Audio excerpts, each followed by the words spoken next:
Which movie did we watch? The Man Who Would Be King. Right? Did you like it? Yes. Very cool, right? Mm-hmm. So, very interesting in terms of language. Do you remember the word the square? I can't help you there. Supposing I was to ask you, as a stranger going to the west to seek for that which was lost, what would you say then?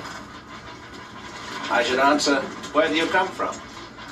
From the east, and I am hoping that you will give my message on the square for the sake of the widow's son. And then I thought about the patterns we see. And the whole story, the thing that I chose that. Do you see him surrounded by people there?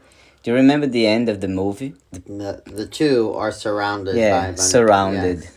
And they all started with that, the watch and the eye symbol. It's an amazing movie, right? It's been on our list to watch. It's a classic. It was very good. What I thought and I think, and it feels a bit awkward, that's when it comes to the J&J. Because we are observing these images on movies. And there were cases already where people think we're observing through some sort of more historical perspective in terms that I understand there's like, do you remember, I'm always apologetic because these are symbols that are in religion, and you never know if you're talking about a movie.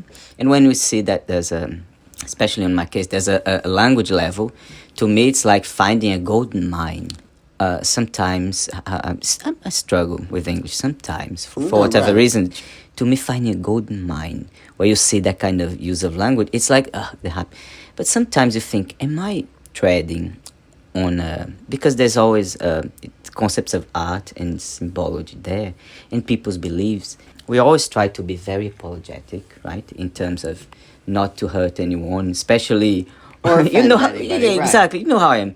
And the image that at the end of the movie I remember was that them being surrounded, and for that is you don't want to, like, in the world that we live now, especially in the world of social media, you don't want to be treading, I'd say, on anyone's toes, right? Because there's sensibility everywhere. That's what it was interesting about the Man Who Would Be King, right? But right. It shows how ideas of brotherhood and ideas of faith, and they're very... It gets to a scary point because the climax of the movie is a bit like... And that guy survived, right? To tell the tale.